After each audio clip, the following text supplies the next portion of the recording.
Tadepalligudem RDO కార్యాలయం వింత వింత పోకడలకు కేర్ ఆఫ్ అడ్రస్ గా తయారైందని, మామూలు ఇస్తే ఒకలాగా మామూలు ఇవ్వకపోతే మరోలా ప్రభుత్వ సేవలు అందిస్తున్నారని అక్కడికి వెళ్లిన వాహనదారులు తెలుపుతున్నారు. స్కూల్ బస్సు బ్రేక్ చేయాలి అంటే ఆర్డీఓ కార్యాలయానికి వెళ్లి చలానా తీసిన తర్వాత అధికారి పర్యవేక్షణలో చెకప్ చేసి పంపిస్తారు. అది కొంతమందికి మాత్రమే కానీ నిబంధనలకు విరుద్ధంగా ఒక ప్రజాప్రతినిధికి సంబంధించిన స్కూల్ బస్సులను చెకప్ చేయించకుండానే ఉచితంగా ఫిట్నెస్ సర్టిఫికేట్లు ఇచ్చి పంపిస్తున్నారని సమాచారం.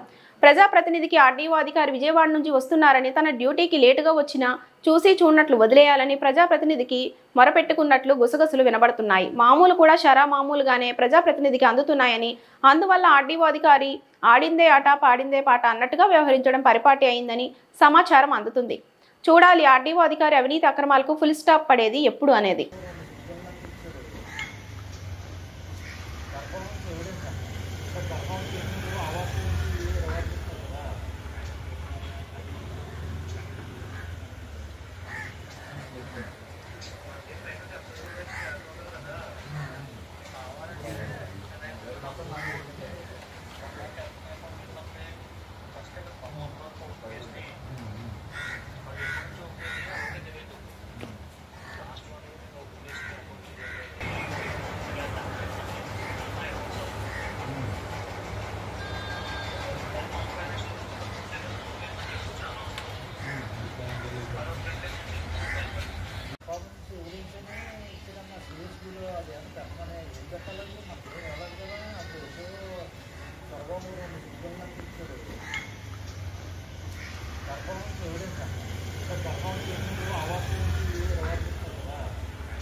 ఆ ఫోటో తీస్తావా?